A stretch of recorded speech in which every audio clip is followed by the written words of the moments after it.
So this is the dragon's roll.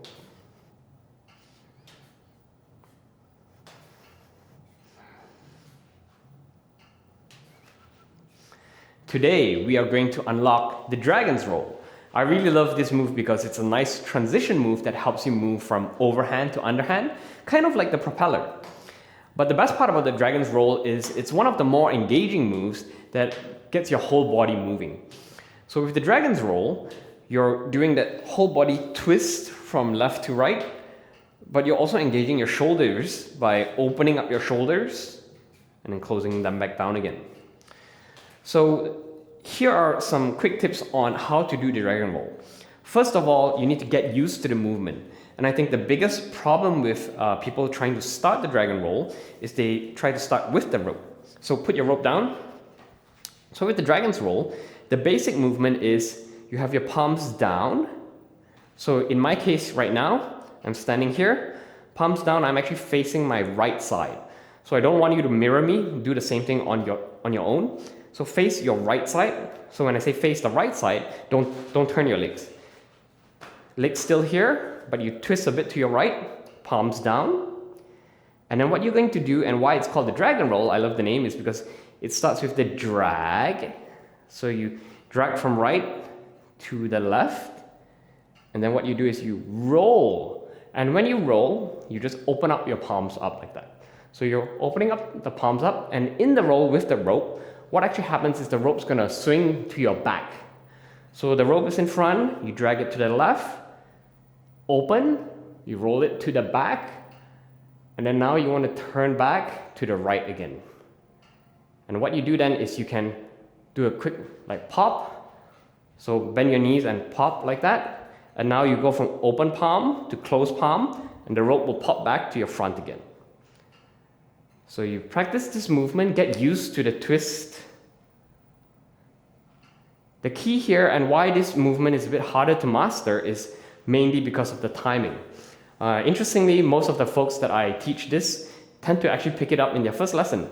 And I myself, it took me a good 2 weeks before I could master this move. But if you kind of walk through some of the movements, you should be able to master it within an hour or so. So again, palm down facing the right, move to the left, palm up, and then you want to pop your chest up a bit as well. Turn back to the right, palm down again, left, up, right, down, left, up, right, down. Right, so I'll show you with the rope now. Once you think you kind of have that movement kind of ingrained into your body, you can start it with the rope. So rope down in front of me on the right side, drag to my left, roll it back, let it hit you, that's fine, let it hit the floor. The key is, if you notice when I roll, I don't need to lift my hands up high to get the rope to go over my head. The rope is plenty long enough that if I just flick my wrist, if I go from palm down to palm up, the rope will go over my head, right? And my hands are still fairly low. Then I turn back to the right, flip it again,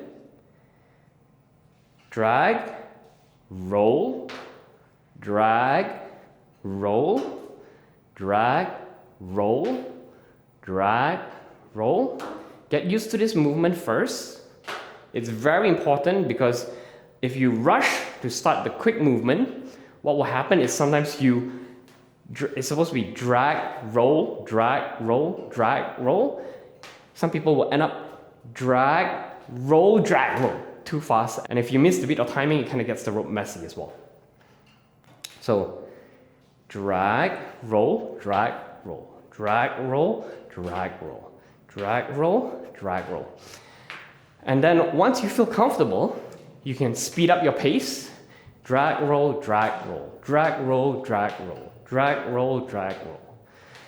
And once you start getting it quicker, what I find very interesting with this move and how people learn it on their first try is you actually just want to stop thinking too much and let your body feel the rope. Unlike the underhand and overhand matador, you tend to be leading the rope a lot more. In the dragon's roll, I find the movement is more you following the rope rather than you trying to lead or force the rope. So when you do the dragon roll, The key goal, and what I found, is I often get the rope hitting the back of my leg like that. And that happens because you mess up the timing with the turn. So here's something that you can try to help you a bit. So instead of starting on the right side, I want you to have your rope on your left side. We're only going to practice the roll and twist portion of things. So what you do is you have your rope down on your left side in front of you, swing it to your back, and it's going to hit you, right? And then you want to turn to the right.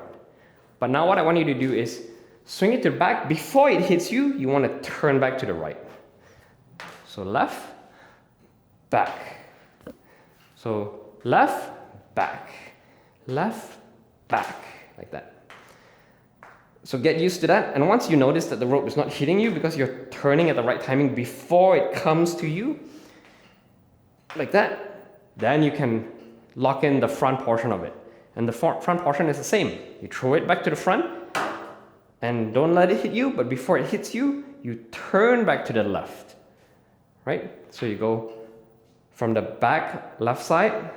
So right now I'm facing my right, rope is on the left, behind me. I throw it to the front right, but then I throw it and then I swing to the left a bit. So swing, swing, swing, swing, swing, swing. And there you have it. That's the dragon roll. What will also make it a bit smoother is engaging your entire body. So once you get used to the movement, don't forget to twist your body nicely with the turn and use your legs as well. Because naturally when you twist, it's kind of like a walking movement. When your right shoulder comes forward, bring your left knee up, and then the opposite. When your left shoulder comes forward, right knee comes forward. That also helps with making the twist a bit easier. You can also twist your leg out a bit if that helps. So whichever knee is coming up, that knee, you have your heel pop out like that.